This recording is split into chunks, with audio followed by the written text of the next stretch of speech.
રૂપાલાના વિવાદને હવે ચરમસીમાએ પહોંચ્યું છે ત્યારે ગુજરાતની મેગા સિટી જ નહીં, હવે વિવાદ ગામડે ગામડે વ્યાપ્યો છે, જેના અલગ અલગ દ્રશ્યો પણ તમે જોઈ રહ્યા છો। એમાંય હવે આ વિવાદે નવો વળાંક લીધો છે। ક્ષત્રિય સમાજના આગેવાનો અને લોકો ભાજપના કાર્યક્રમનો પણ વિરોધ કરી રહ્યા છે।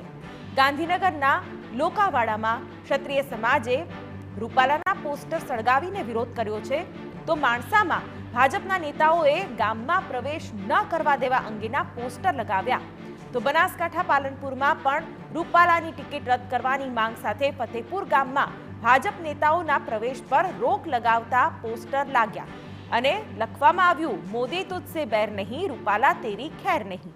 સુરેન્દ્રનગરના થાનમાં તો ભાજપના કાર્યક્રમમાં ક્ષત્રિય આગેવાનોએ કાળા વાવટા ફરકાવીને વિરોધ દર્શાવતા પોલીસે 20 લોકોની અટકાયત કરી। તો મધ્ય ગુજરાતમાં ખેડાના ગળતેશ્વર તાલુકાના સાગોલ ગામે રૂપાલાની ટિકિટ રદ ન થાય ત્યાં સુધી ભાજપના આગેવાનો અને કાર્યકરો માટે પ્રવેશબંધી કરાઈ। મહીસાગરમાં પણ ક્ષત્રિય સમાજના મિશન રૂપાલા અંતર્ગત મહાસંમેલન યોજાયું। ક્ષત્રિયાણીઓએ 600 લેટર વડાપ્રધાનને લખી ટિકિટ રદ કરવા માંગ કરી।